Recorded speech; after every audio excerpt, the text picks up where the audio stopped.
오늘 지금 함께 읽은 빌립보서 4장 4절 말씀을 본문으로 삼아서 삶의 자세로서의 기쁨이라고 하는 제목으로 말씀을 나누고자 합니다. 지난주에는 우리가 느헤미야 8장 말씀에서 여호와를 기뻐하는 것이 우리의 힘이다 하는 내용을 말씀을 드렸고, 오늘은 어떻게 보면 기쁨 자체에 대해서 살펴보면서 특별히 우리가 어떤 방식으로 기쁨을 소유할 수 있을까, 소유해야 하는가. 기쁨은 기쁠 때 기뻐하는 거는 굳이 뭐 하라고 말하거나 해야 된다거나 이렇게 할 필요가 없겠죠. 모든 사람은 기쁜 일이 있으면 기뻐합니다. 슬픈 일이 있으면 슬퍼하고요. 이제 문제는 우리가 지금 읽은 말씀에도 나오지만 항상 기뻐하라. 항상 기뻐하라. 우리가 어떻게 항상 기뻐할 수 있을까?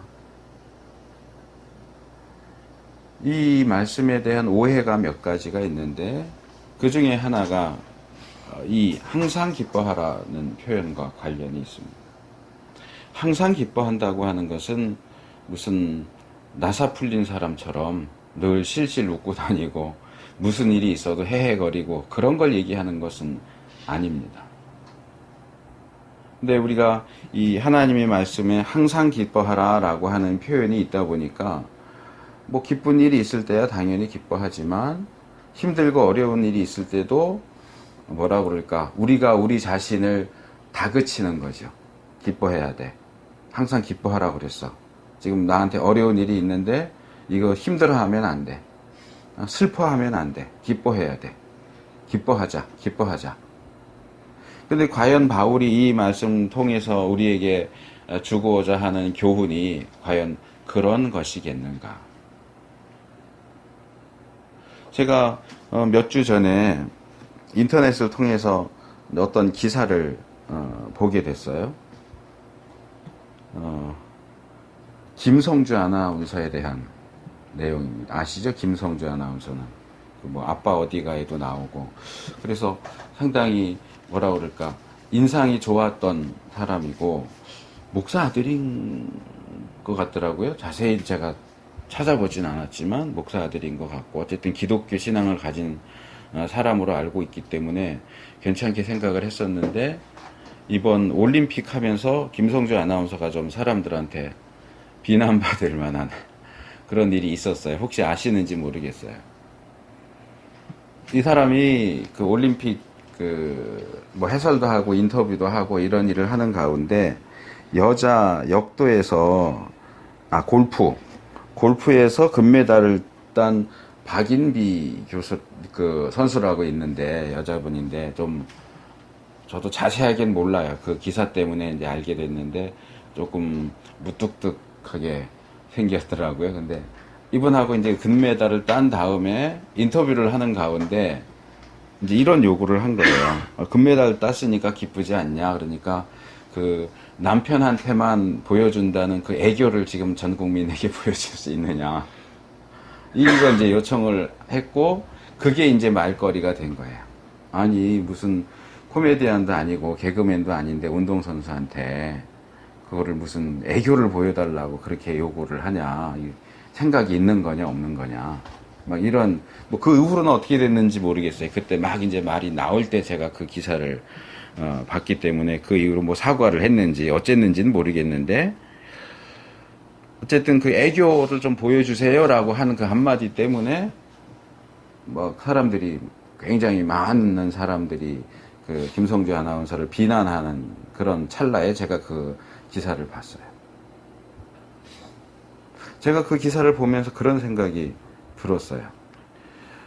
우리 이 사회, 그리고 우리 사회적인 통념에 의하면 아나운서는 뭔가 좀 그래도 사람들 사이에서 레벨이 좀 높고 교양이 있고 좀 수준도 있고 이런 사람으로 보통 알려져 있습니다.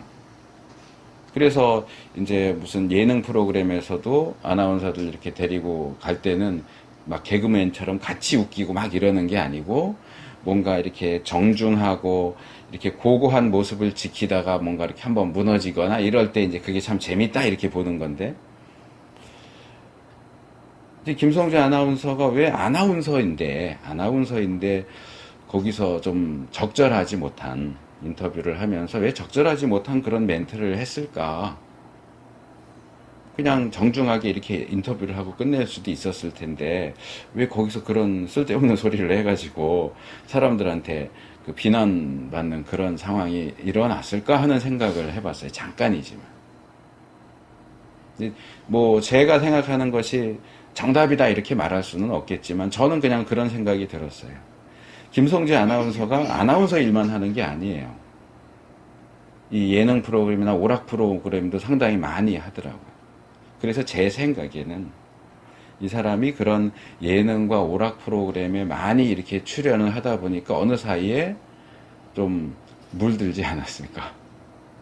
그러니까 보통 아나운서라면 그런 상황에서 뭐 농담을 하거나 이러지 않을 텐데 이 사람은 아나운서만 하는 게 아니고 예능과 오락을 같이 왔다 갔다 이렇게 하다 보니까 그런 게 이렇게 막 계획되지 않았는데 문득 그런 멘트가 나오는 게 아닐까 하는 생각이 들었어요.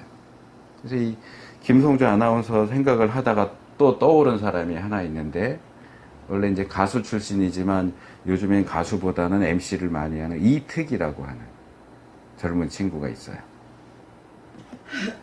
뭐 제가 이제 TV나 이런 건 거의 안 보고 이제 드라마도 뭐 별로 안 보고 이제 그나마 이제 좀 제가 재미있게 보는 나중에 이제 인터넷상으로 보는 게 정글의 법칙은 이제 그래도 보는 편이거든요. 근데 지금 하는 거 말고 지난 편에 이특이 나왔었어요. 그러니까 좀 뭐라 그럴까 좀 깐족깐족하고 그런 스타일이에요. 근데 이제 자기가 게스트로 왔는데 틈만 생기면 중간중간에 자기가 나서서 마치 자기가 MC인 것처럼 막 그렇게 행동을 하고 말을 하고 뭔가 자꾸 이제 웃겨보려고 막 이러고 하고, 그러니까 이제 그 동료들이 너 자꾸 왜 그래? 그러지 마. 이렇게 하는데, 그러니까 그 프로그램에서도 이렇게 자막이나 이런 거 뜨는 게 뭐냐면 이 MC 본능. MC를 오래 하다 보니까 이 MC 본능이 자꾸 나와서 자기가 지금 MC가 아닌데도 MC를 하려고 그러고 자꾸 뭔가 설명하려고 그러고 이건 이런 상황입니다. 뭐 여기는 어떻습니다. 뭐 우리는 어떻게 될까요? 자기가 내레이션이 다 있는데도 그러는 모습을 떠올렸어요. 비슷한 것 같다. 김성주 아나운서도 그런 것들을 하면서 뭔가 이렇게 좀 웃겨보려고 하고 그런 것들이 어떤 제2의 본성처럼 생긴 게 아니겠느냐. 아마 분명히 그 멘트를 계획하고서 한 건 아닌 것 같은데.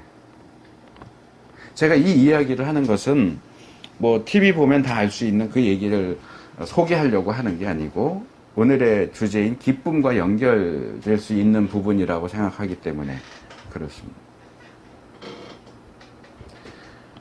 자, 제가 금방 요 이야기를 하기 전에 항상 기뻐하라 라는 말씀에 대한 오해가 있다 하는 말씀을 드렸습니다.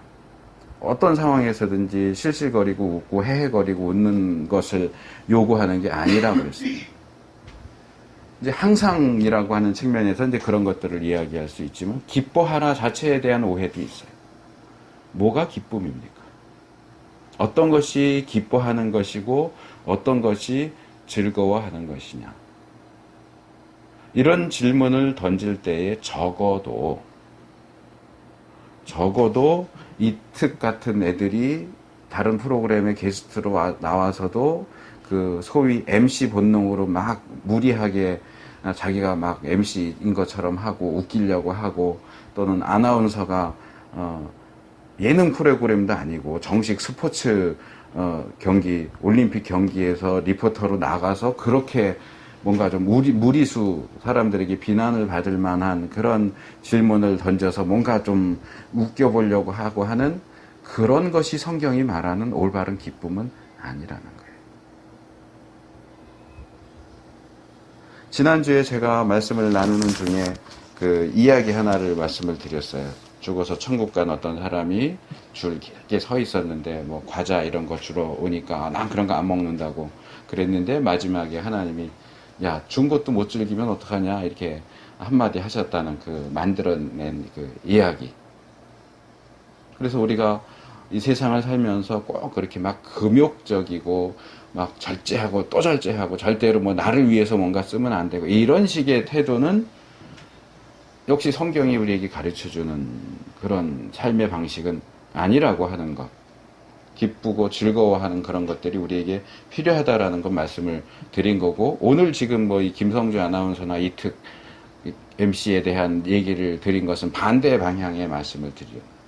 뭔가 이렇게 경박하고 억지로 웃음을 짜내고 웃을 상황이 되면 웃는 거죠, 당연히. 그런데 웃을 상황이 아닌데도 뭔가 어떻게 꼬투리를 잡아서 사람들을 피식 웃게 하려고 그렇게 하고, 그게 또 기쁨인 줄 알고, 나는 뭐 잘 웃어, 나는 늘 기쁘게 생각해. 그게 기쁨도 아니고, 정상적인 웃음도 아닌데, 그렇게 오해하고 사는 경우들이 있지 않느냐는 거예요.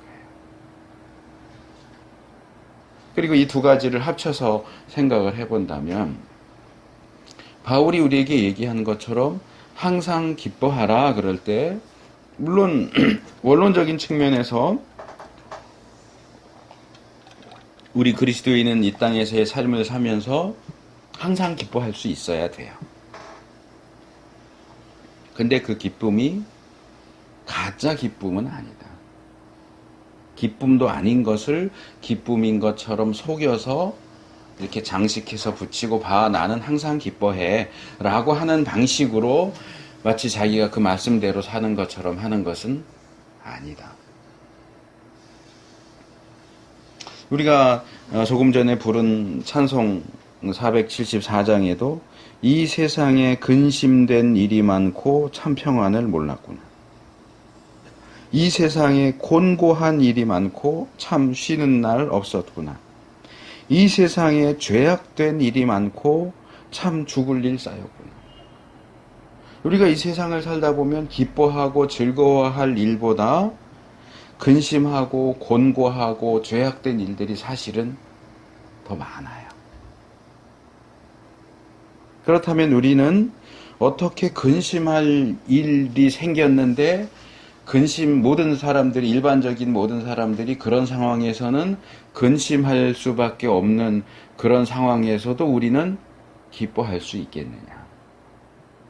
곤고하고 힘든 일이 나에게 일어났는데도 어떻게 기뻐할 수 있겠느냐. 거기서 기뻐하는 척하면 되는 거냐.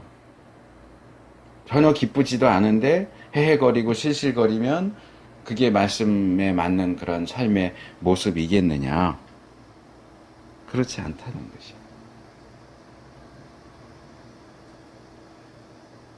바울은 우리에게 항상 기뻐하라고 이야기합니다. 그것만으로도 만족하지 못해서 내가 다시 말하노니, 내가 한 번 더 강조해서 말하는데 기뻐해라. 2번이나 기뻐해라, 기뻐해라. 강조해서 얘기합니다.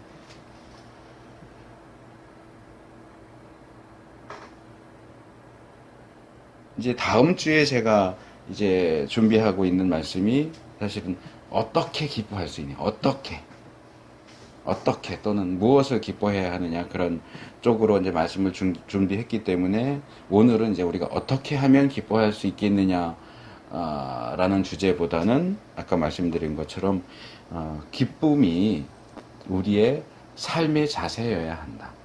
이렇게 쭉 살다가 뭐라 그럴까, 가뭄에 콩나듯이 가끔 가다가 이 근심하고 공고한 일이 많은 가운데 가끔 가다 기쁜 일이 생기면 가물에 콩나듯이 기뻐하고, 또 근심하고 공고하다가 또 잠깐 기뻐하고, 이런 게 아니고 우리의 삶 자체가 전반적으로 기쁨이라고 하는 것이 우리의 삶의 자세고 태도여야 한다. 이게 이제 오늘 드리려고 하는 중심되는 주제거든요. 그리고 이 말씀에서 제가 이제 의도적으로 하나 빼놓고 얘기하지 않은 게 있어요. 근데 우리가 성경 구절들을 인용하거나 또는 우리 자신에게 적용할 때 많이 빼놓는 부분이 이거예요. 항상 기뻐해라. 다시 말하노니 기뻐해라. 어떻게? 주 안에서 항상 기뻐하라. 이게 빠지면은요, 주 안에서가 빠지고 항상 기뻐하라 이렇게만 이야기가 되고 이것만 강조가 되면 그 사람은 아까 말한 것처럼 좀 뭔가 정신이 이상한 사람, 어떤 상황에서도 실실거리고 헤헤거리는 사람, 이렇게 될 가능성이 높아요. 근데도 우리는 이 주 안에서를 빼고 이제 항상 기뻐하라를 주로 기억을 하다 보니까 이제 여러 가지 부작용이 생기는 것인데, 이 앞에 붙은 뭐라 그럴까, 어떤 조건이라고 할 수 있을까? 아니면 이제 이게 어떻게 하고도 연결이 될 수도 있기는 하는데, 우리가 어떻게 항상 기뻐할 수 있겠느냐? 어떻게 이 기쁨을 우리의 삶의 자세로 유지할 수 있겠느냐? 라고 할 때 바울이 우리에게 주는 힌트는 뭐냐면 주 안에서예요. 우리가 주 안에 있을 때에 항상 기뻐할 수 있다는 거예요. 우리가 주 안에 있지 않으면 보통 세상 사람들이 하는 것과 똑같은 반응을 보이겠죠. 슬픈 일이 일어나면 슬퍼하고 기쁜 일이 일어나면 기뻐하고, 이게 뭐 문제가 있다는 얘기는 아니에요. 그건 자연스럽고 당연한 거예요. 그러나 성경이 우리에게, 바울 사도를 통해서 우리에게 주시고 있는 교훈은 그래도 항상 기뻐할 수 있어야 된다.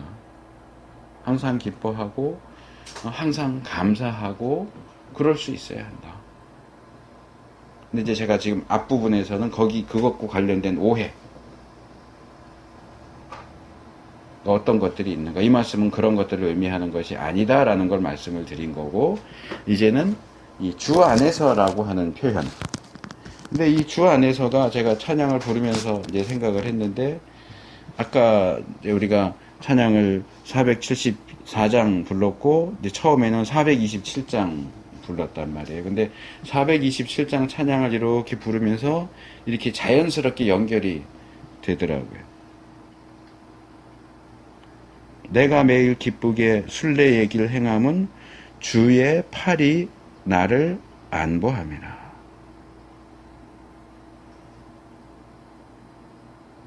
내가 주의 큰 복을 받는 참된 비결은 주의 영이 함께 함이라. 그 발 아래 엎드려 참된 평화 얻음은 주의 영이 함께 함이라. 내가 기쁜 마음으로 주의 뜻을 행함은 주의 영이 함께 함이라. 어두운 밤이 지나고 무거운 짐 벗으니 주의 영이 함께 함이라. 성령이 계시네. 좁은 길을 걸으며 밤낮 기뻐하는 것 주의 영이 함께 함이라. 어떻게 가능하냐? 주의 영이 함께 하시기 때문에, 성령이 함께 계시기 때문에. 이 빌립보서 말씀으로 하자면 주 안에서, 내가 주님 안에 있기 때문에 근심도 곤고도 고통도 슬픔도 괴로움도 죄악도, 그 모든 열악하고 기뻐하기 힘든 그 상황 속 좁은 길을 걸으면서도 밤낮 기뻐할 수 있는 것은 우리가 주 안에 있음으로써, 주의 영이 우리와 함께 함을 통해서 이러한 기뻐하는 것이 가능하다. 그래서 이렇게 정리를 할 수 있을 것 같아요. 우리 믿는 사람도 뭐 밤낮 즐겁고 기쁜 일만 있는 삶을 사는 건 아닌데, 세상 사람들과 믿지 않는 사람들과 전혀 다를 바 없이 똑같은 이 세상 속에 살면서 똑같이 괴로운 일도 있고 기쁜 일도 있고 근심되는 일도 있고 즐거운 일도 있고 그 모든 것들을 함께 경험하지만, 우리는 믿지 않는 사람들과 다르게 그래도 기본적으로 기뻐하고 감사할 수 있는 그런 자세와 태도를 가질 수 있는 건 뭐냐? 그들은 그렇지 않은데 우리는 주님 안에 있고, 그들은 그렇지 않은데 우리는 주의 영이 함께 하시기 때문에 그 주님의 힘을, 성령의 힘을 힘입어서 기뻐하고 즐거워할 수도 있다. 좁은 길을 걸으면서 힘들고 괴롭고 불평과 원망을 할 수도 있지만 좁은 길을 걸으면서 그래도 하나님 감사합니다. 기뻐할 수 있지 않느냐. 그래서 정리하면 우리가 항상 기뻐한다라고 할 때 그 기쁨은 나와 연결되어 있는 게 아니고 주님과 연결되어 있다. 그러니까 내가 처해 있는 상황에서 나를 바라보면서 성경 말씀이 항상 기뻐하라고 그랬으니까 야 아무개야 기뻐해야 돼. 기뻐하자. 기뻐하자. 기뻐하자. 소리를 100만 번 외친다고 해서 내게서 기쁨이 나오느냐? 나오지 않아요. 내가 나를 세뇌시켜서 기뻐하는 척하는 거는 말 그대로 기뻐하는 척하는 거지 기뻐하는 게 아니에요. 누가 봐도 슬퍼하고 괴로워하고 또는 원망해야 할 상황에서 감사합니다. 기뻐합니다. 할 수 있는 것은 주님께서 우리 마음속에 기쁨을 주실 때에만 가능하다. 그러니까 우리가 늘 주님과 동행하면 늘 주의 영과 함께 보조를 맞춰서 걸어가다 보면 우리의 삶의 기본적인 자세가 태도가 기뻐하는 것이 될 수 있다.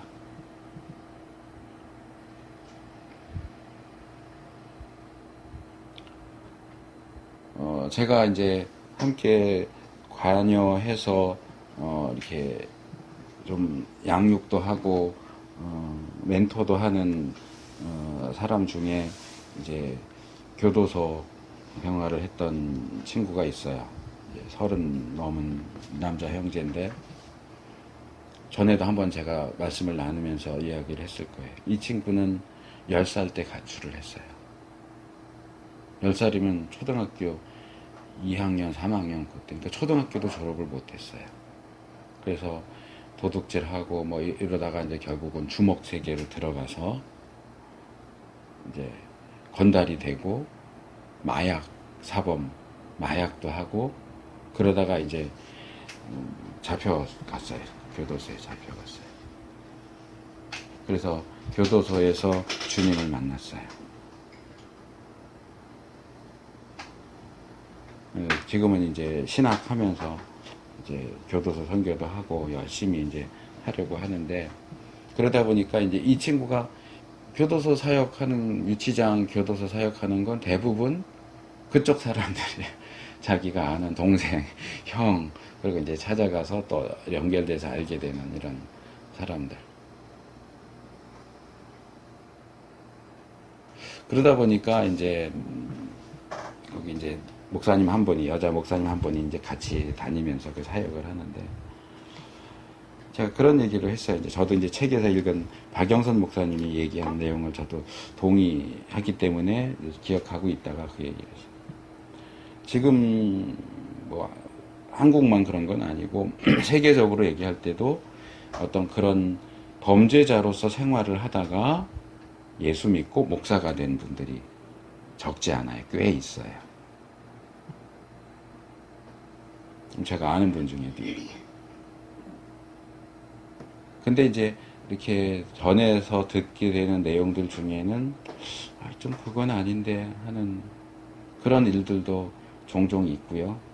그러니까 뭐 그냥 쉬운 예로 그 목사님은 전도사들이 뭐 잘못하면 조인트 간대요. 뭐 똑바로 못해. 목사가 그러면 안 되잖아요. 근데 이제 이분은 기본 이제 뭐라 그럴까 태생이 그러다 보니까 화나면 옛날 주먹 쓰던 그때처럼 이제 행동을 하는 거예요. 그러니까 기분 좋을 땐 또 막 이렇게 하고.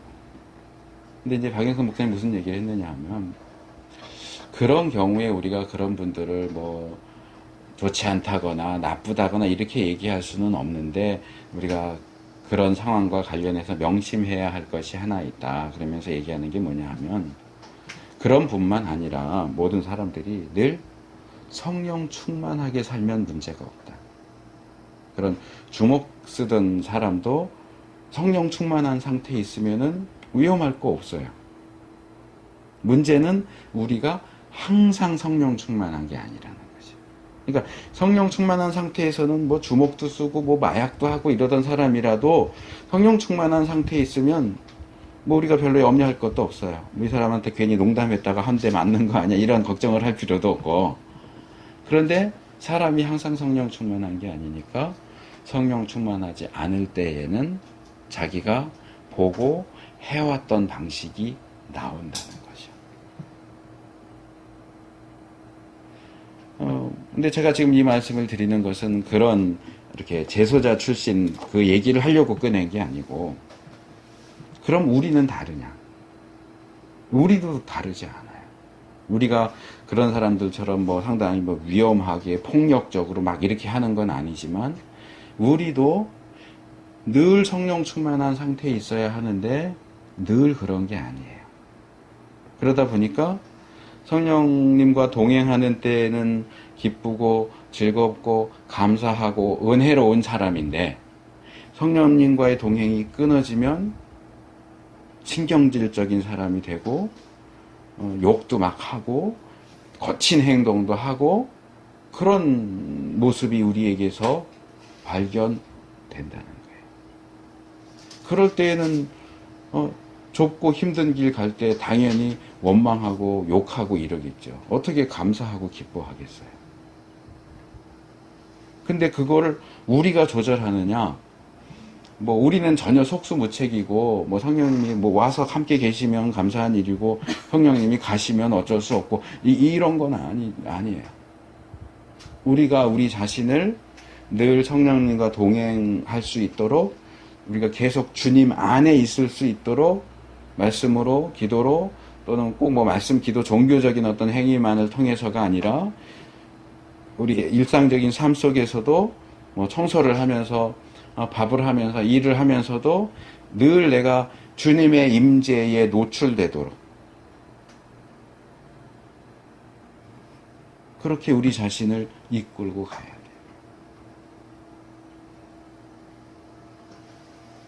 그 노출된다는 표현을 마약하는 데도 쓰더라고요. 가족이 있어요. 아빠가 마약을 하는 사람이에요. 그러니까 가족들은 마약을 안 하는데 아빠가 마약을 하다 보니까 절제가 안 되고 도가 넘어가면 그 뭐 자녀들이나 가족들도 마약에 노출된다 이렇게 표현을 쓰더라고요. 그러니까 마약을 하게 되는 어떤 기회가 주어지는 거예요. 근데 우리는 마약에 노출되는 게 아니고 주님께 노출돼야 돼요. 주님의 임재에 노출돼야 돼요. 그래서 주님께서도 성령님께서도 우리를 붙드시고 동행하시고 하시지만 나는 그냥 아무것도 안 하고 힘 빼고 가만히 있는 게 아니고 나도 자꾸 주님께 더 가까이 가려고, 내 몸도 마음도 나의 영도 늘 주님 곁에, 주님 안에 성령님과 함께 갈 수 있도록 이끌어 가야 돼. 내가 나 스스로를. 그 시편에 많이 나오잖아요. 내 영혼아 어찌하여 낙심하는 거, 낭망하는 거. 너는 여호와 하나님을 바라라. 내가 나를 향해서 하는 말이에요. 야, 너 지금 힘들고 어려운 일이 있다고 왜 낙심해? 하나님 바라봐야지. 우리 하나님 바라보자. 하나님께 가까이 가자. 내가 나를 향해서. 내가 나를 향해서. 그렇게 해서 우리가 주님 곁에, 주님 안에 성령님이 함께 하시는 그러한 자리에 가게 될 때 내가 이해할 수 없는 근심할 수밖에 없고 곤고하고 죄악되고 그 좁은 길이 왜 나에게 주어지는가? 나의 시각으로 볼 때는 이해할 수 없는 거고 나의 시각으로 볼 때는 기뻐할 수 없고 감사할 수 없는 일인데 주님께 가까이 가 보니까 주님의 시각에서 볼 때는 이게 왜 나한테 왔는지, 욥기 얘기할 때 좀 그 말씀을 드렸죠. 나는 몰라요. 나는 모르는데 주님은 왜 나를 이런 자리에 두셨고 왜 이런 상황을 당하게 하시고 왜 이런 근심과 공고 가운데 있게 하셨는지를 100%는 아니지만 어느 정도 주님의 시각을 배우게 되는 거예요. 그렇게 주님의 시각을 배우니까 아, 하나님이 나에게 이런 지금 당장은 이런 힘들고 어려운 일이 있지만 나를 고생시키려는 게 하나님의 본심이 아니구나. 나를 단련시키시고 나를 더 하나님의 자녀답게 만드시려고 징계하시고 또는 그렇게 역사하시는구나. 부모가 자식 때릴 때 정상적인 부모는 자식을 맞아서 아프지만 부모는 때려서 아프거든요. 이놈의 자식이 말 안 듣냐 때리니까 속이 시원하네 그러지 않잖아요. 그러면 나를 힘들고 어려운 상황에 넣으시고 나 거기서 힘들어 이렇게 하는 모습을 보면 그 모습을 보시는 우리 하나님 아버지는 아 저거 재밌다 웃긴다 이러시겠냐 말이에요. 이 우리 하나님 아버지의 마음을 헤아릴 수 있어야 돼요. 그럴 때 아, 하나님 감사합니다. 그래도 하나님이 저를 하나님의 자식으로 보시고 정말 자식답지 않은 자식이다 보니까 자식답게 만들려고 이런 일을 거쳐서 나를 정금같이 자식답게 나오게 하시려고 이렇게 하시는군요. 감사합니다. 내가 버림받은 자식이 아니라서 사생자가 아니라서 감사합니다. 내가 더 열심히 해서 이걸 꼭 통과해야지. 우리가 또 하나 이제 이런 것과 관련해서 오해하는 것 중에 하나가 이런 거예요. 이건 조금 방향이 다르지만 예를 들어보면 제가 아마 중학교 때인가 그랬던 것 같아요.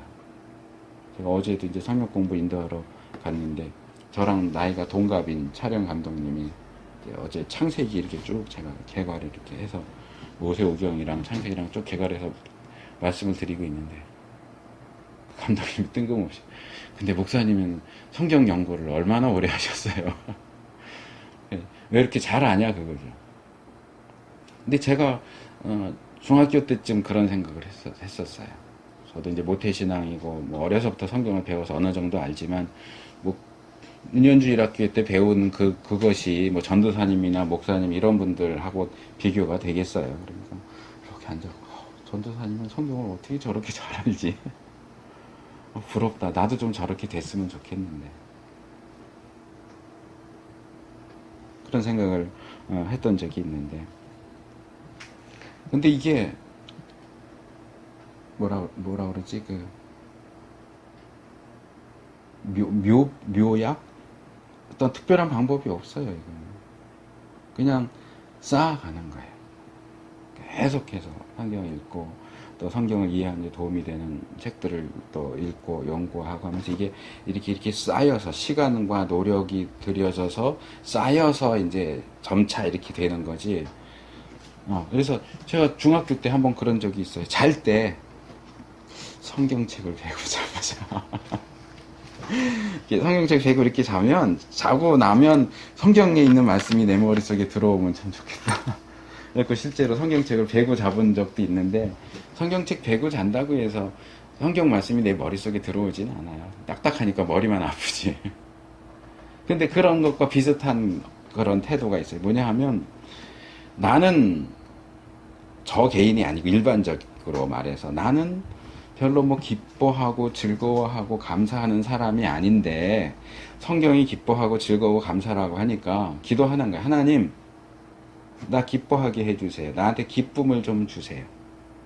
그렇게 기도하는 것엔 뭐가 있느냐 하면 그렇게 기도하는 분이 다 그렇다는 건 아닌데 제가 성경책을 머리에 베고 잔 것과 같은 그런 비슷한 심리를 가지고 하는 분들이 있다는 거예요.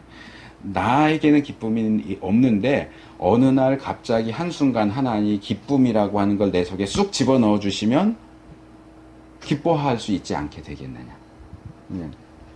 성경책 베고 자면 성경 말씀이 내 머릿속에 들어오기를 기대하는 것처럼 나는 기뻐할 수 없으니까 하나님이 기쁨이라는 걸 내 속에 쑥 넣어주시면 그거 덕분에라도 기뻐할 수 있지 않겠느냐. 그건 아니에요. 우리가 주 안에 있고 성령님과 동행할 때 이러저러한 과정을 통해서 우리가 감사할 수 있게 되고 기뻐할 수 있게 된다라고 하는 것은 어느 정도 자연스럽고 논리적인 과정을 통해서 기쁨으로 다가가는 거지. 주님 곁에 있으면 갑자기 막 우울해갖고 막 이러고 있는데 하나님이 내 마음속에 기쁨이라고 하는 걸 덩어리를 쑥 집어넣으셔서 갑자기 막 깔깔깔 웃고 막 하하거리고, 그거는 성령의 역사가 아니고 조울증이에요. 그건 기쁨이 아니에요. 그래서 이제 박영선 목사님이 이제 쓰신 책 중에 초기에 유명한 게 이제 하나님의 열심, 그리고 이제 로마서 앞부분 다루고 있는 책을 하나님의 설복. 이제 설복, 우리가 이 표현은 잘 안 쓰지만은, 그러니까 설득시키는 거죠. 설복, 그런 표현을 쓰는데, 그 하나님의 열심, 하나님의 설복, 이런 개념으로 볼 때 하나님이 우리에게 어떻게 역사하시느냐에 대한 굉장히 중요한 관점을 배울 수 있어요. 하나님은, 그거 이제 제가 표현하는 방식으로 바꿔서 말하자면, 하나님은 인격적으로 역사하세요. 우리를 설득시키세요. 이건 우리가 부모지만 우리 자식한테 잘 못하는 거예요. 요즘 젊은 이제 부부들은, 부모들은 이제 그런 걸 선호하죠. 외국의 그런 영향을 받아서 절대로 애들 야단치지 않고 대화하면서 너가 왜 그걸 하면 안 되는지, 너가 왜 그걸 해야 되는지를 이렇게 설득해서 아이들이 납득하고, 그래서 그걸 이제 하거나 하지 않거나 하게 이제 만들어야 됩니다. 근데 좀 나이 있는 부모들은 이 속에서 화가 울컥하고 올라와서 그거 설득 못 해요. 하려면 하지. 어디서 말됐고요. 하지 말려면 하지 말 것이지. 그걸 왜 따져? 부모가 너 나쁘게 되라고 그래? 이렇게 확 윽박지르지 설득 잘 못해요. 근데 뭐 요즘 젊은 부모들은 저희 세대보다는 좀 나아 보이는 것 같긴 한데, 근데 하나님이 그걸 하시는 거예요. 하나님은 우리 한 사람 한 사람을 대하실 때 무조건 해! 하지 마! 이렇게 안 하세요. 우리를 설득시키세요. 이건 이렇고 저건 저렇지 않냐. 너가 너 자신의 행복을 위해서 이거는 하지 않아야 되는 거다. 그러니까 우리는 가끔가다 답답하니까 하나님 좀 강권적으로 역사해 주세요. 그래서 예전에 복음 전하고 또는 구원의 확신에 대한 거 공부할 때 제가 답답해서 가끔 그렇게 기도했던 적이 있어요. 우리가 요한계시록 2장 20절이죠. 볼지어다 내가 문 밖에 서서 두드리노니 누구든지 내 음성을 듣고 문을 열면 내가 들어가서. 그래서 이제 그 어떤 화가가 그린, 그 많이 보셨을 거예요. 예수님이 이렇게 문 앞에 서 계시잖아요. 이렇게 그림 보면 왼쪽에 예수님이 이렇게 서 계시고 여기 문이 이렇게 있는 그림. 근데 잘 보시면 그 문에는 문고리가 없어요. 그래서 이제 그거 갖고 설명을 하죠. 이 문은 밖에서 열 수 있는 문이 아니고 안에서만 열 수 있는 문이다. 아마 화가가 그걸 염두에 두고 그렇게 그린 것 같아요. 그러니까 밖에서 예수님이 똑똑똑 하다가 없으면 없나 하고 문 열고 들어올 수 있는 게 아니고 안에서 문을 열어주지 않으면 못 들어가는 거예요. 그러니까 이제 그런 부분을 얘기하다가도 이제 답답하면 하나님 그냥 예수님이 문 부시고 들어가 주시면 안 돼요. 그냥 한번 발로 빵 차갖고 문 부시고 들어가서 이렇게 하시면 좋을 것 같은데, 이거 아무리 얘기해도 이해도 안 하고 믿겠다고도 안 하고 아주 속이 터져 죽겠는데 하나님 좀 강권적으로 그냥 문 부시고 들어가서 좀 해주세요. 근데 하나님 그렇게 안 하세요. 두드리세요. 문 열어줄 때까지 두드리세요. 우리가 기뻐하는 것도, 야 기뻐해, 내가 기쁨 너한테 뭐 몇 cc 주사해 줄 테니까 그 주사 맞고 나면 바로 기뻐할 수 있게 될 거야. 그렇게 안 하세요. 내가 왜 기뻐해야 하는지, 어떻게 기뻐할 수 있는지를 납득시키세요. 설득시키세요. 설복시키세요. 열심을 가지고 우리를 설복시키셔서, 아 그래서 그렇구나. 정말 감사한 일이네. 정말 기쁜 일이네. 마기쁘다 정말. 이렇게 만드시지, 내 의지와 전혀 관계없이 뭐 마약 맞은 사람이 갑자기 해롱해롱해지고 기분 좋아지듯이 기쁨 주사 맞춰서 전혀 기쁘지도 않은데 기뻐하는 것과 같은 상태에 빠지게 그렇게 만드시는 분은 아니에요. 그래서 우리가 하나님을 인격적이신 분으로 아는 건 굉장히 중요해요. 열심을 가지시고 우리를 설복하시는 하나님이세요. 마지막으로 제가 성경 구절 2개만 더 말씀을 드리고 오늘 말씀을 마치려고 합니다. 제가 이제 기쁨에 대한 설교를 하려고 이제 말씀들을 쭉 뽑아놨어요. 쭉 뽑아놓고 그걸 다시 이제 어떻게 연결해서 주제별로 할 수 있을까 이렇게 정리를 하다 보니까 이제 제가 3개 정도로 3부분을 이렇게 나누면서 비슷한 이제 구절들을 정리했는데 뭐 딱 떨어지지는 않지만 그 중에서 이제 제가 이 빌립보서 말씀과 함께 묶은 구절이 2개가 있어요. 하나는 역대상 29장 9절이에요. 이것도 이제 아시는 분들은 아실 만한 구절인데, 이제 다윗이 백성들에게 이제 성전을 지어야 되니까 성전을 지을 재료들을 좀 헌물을 해주면 좋겠다. 백성들한테 이렇게 요청을 했고, 백성들이 이제 너도 나도 성전 지을 재료를 이렇게 가지고 나와요. 그래서 정말 차고도 넘치게 드리게 되는데 그 상황에서 이제 이런 말씀이 나와요. 백성이 자기의 즐거이 드림으로 기뻐하였으니 곧 저희가 성심으로 여호와께 즐거이 드림이며 다윗 왕도 기쁨을 이기지 못하여 하니라. 백성들도 기뻐하고 다윗 왕도 기뻐해요. 근데 사실 이 기쁨이라고 하는 말씀이 어떤 맥락에서 나오느냐 하면 헌물이에요. 말하자면 헌금이에요. 근데 이제 뭐 한국교회는 특별히 예전부터 목사가 헌금 설교하면 아주 기분 나쁘게 보고, 목사들 중에서도 이거 성도들한테 헌금에 대해서 설교하지 말아야 돼 싫어하니까, 저도 이제 예전에는 그런 반감을 가지고 있었던 사람 중에 하나.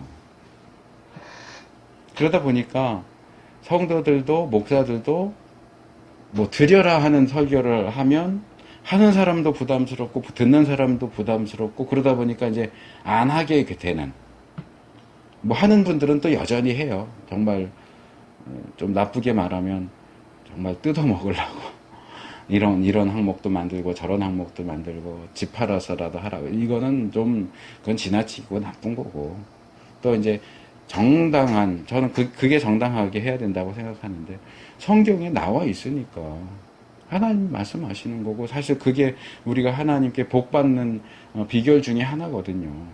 나는 하나님께 아무것도 안 드리고 인색하게 하면서 하나님은 나한테 풍성히 주세요. 그건 말이 안 되는 거예요. 그러니까 이 구절, 이제 제가 이 한 구절만 읽었지만 그 뒤로 가면 다윗이 기도하는 가운데 그러거든요.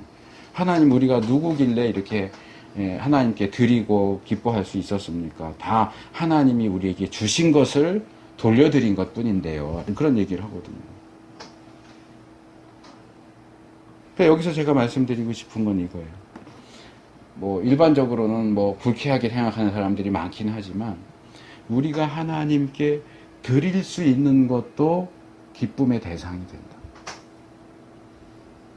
드릴 수 있는데 형편이 어려워서, 정말 이제 기도할 때 그런 표현을 많이 쓰지만, 손이 비어서 내 손에 아무것도 없으면 드릴 수가 없잖아요.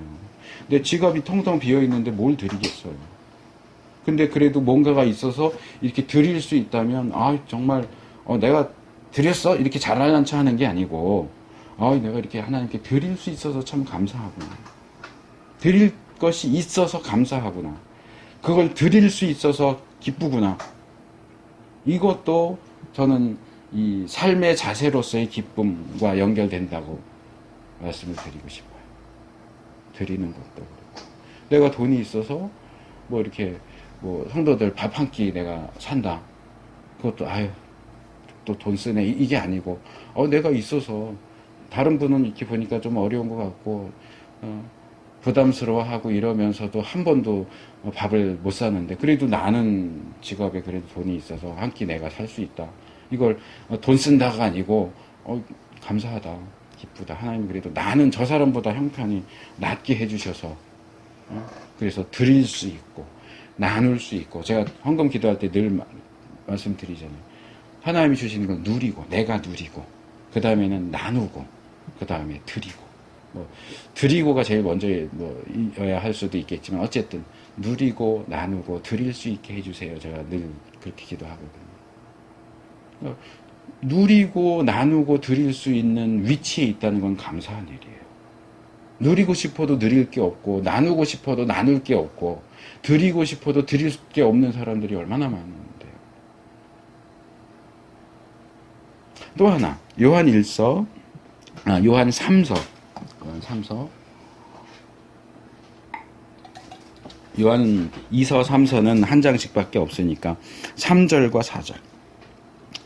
형제들이 와서 내게 있는 진리를 증거하되 내가 진리 안에서 행한다 하니 내가 심히 기뻐하노라. 내가 내 자녀들이 진리 안에서 행한다 함을 듣는 것보다 더 즐거움이 없도다.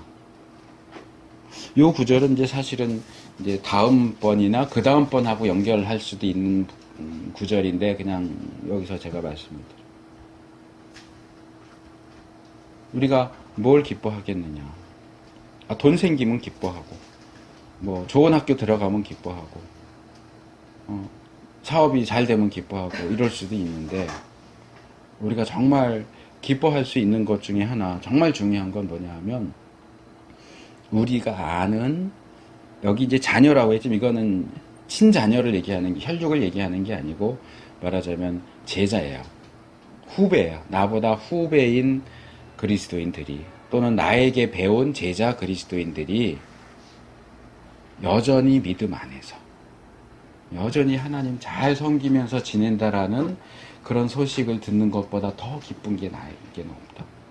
저도 뭐 대학교 3학년 때부터 교회에서 이제 사역을 하다 보니까 교회도 여러 군데 거치고, 그래서 어쩌다가 이렇게 연결돼서 통화를 하는데 걔 이제는 교회 안 나와요.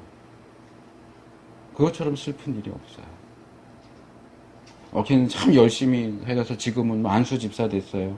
뭐 선교사로 나갔어요. 목사 됐어요. 그런 소식 들으면 정말 기뻐요.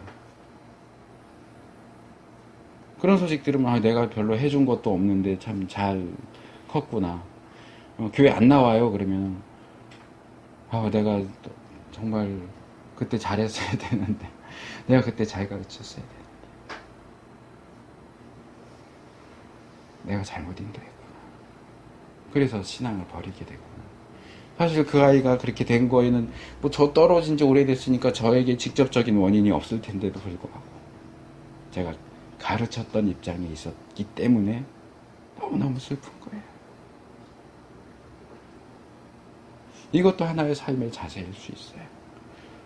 뭐 돈도 안 생기는데 기쁠 게 뭐 있어? 하는 일이 잘 된 것도 아닌데 뭐 기쁠 게 있어? 아니요. 돈이 안 생겨도 기뻐할 일이 분명히 있어요. 사업이 잘 안 돼도 기뻐할 일이 있어요. 주님 안에서 기뻐할 일들이 있어요. 내가 드릴 수 있는 게 기쁜 일이고, 내가 아는 사람이 신앙생활 열심히 잘하고 있다는 소식이 나를 기쁘게 할 수 있어요. 우리의 기쁨의 그 대상, 그 근원을 물질적인 것에만 두어서는 안 돼요.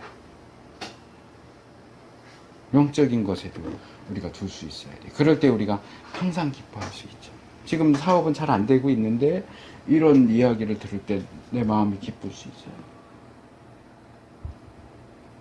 사업이 안 되는데 기도했더니 사업 잘 된다고 해주셨다. 기쁘네. 그거는 제가 시작할 때부터 말씀드렸지만 누구든지 할 수 있는 거예요. 그건 아무나 할 수 있는 거예요. 성경이 우리에게 하는 것은 아무나 할 수 있는 그런 기쁨을 기뻐하라는 얘기가 아니에요. 그렇다고 해서 뭐 꼭 영적인 것만 가지고 기뻐하고 물질적인 거는 기뻐하면 안 돼. 그 얘기도 아니에요. 무엇이 되었든지 우리가 주 안에서 성령님과 동행하는 가운데 정말 항상 기뻐하는 자들이 또는 기뻐하는 삶을 사는 우리들이 되기를 축복합니다.